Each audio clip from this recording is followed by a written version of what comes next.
11 জুনের দিকে তাকিয়ে সরকারি চাকরিজীবীরা, বাস্তবায়ন হবে কি নতুন পে স্কেল?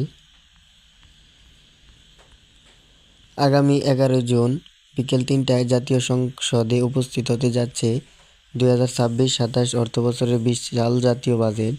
বিএনপি সরকার আমলের প্রথম এই বাজেটের আকার হতে যাচ্ছে প্রায় 9 লাখ কোটি টাকা।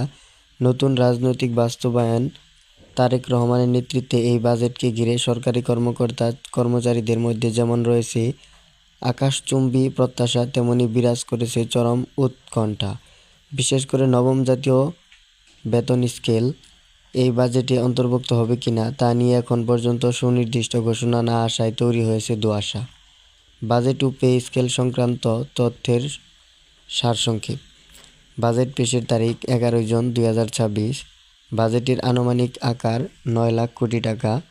প্রধান লক্ষ্য মূল্যস্ফীতি নিয়ন্ত্রণ ও কর্মসংস্থান। পে স্কেল প্রত্যাশা নবম জাতীয় বেতন স্কেল। তো দেখতে পাচ্ছেন বন্ধুরা, এবার কিন্তু বাজেট এবার অনেক 9 লাখ কোটি টাকা প্রায়, এটা অনেক। এই বাজেটটা হলে কিন্তু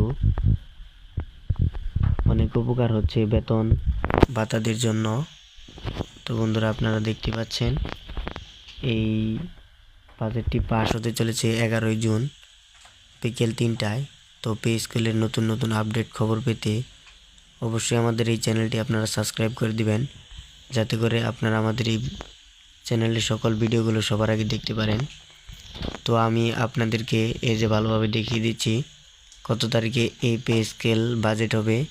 বাজেট পেশের তারিখ 11 জুন 2026 বিকাল 3টা।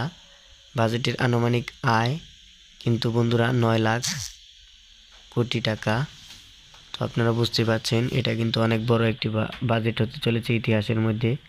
তো পে স্কেলের সকল ধরনের আপডেট নিউজ পেতে আপনারা অবশ্যই আমাদের এই চ্যানেলটি সাবস্ক্রাইব করে দিবেন। ধন্যবাদ।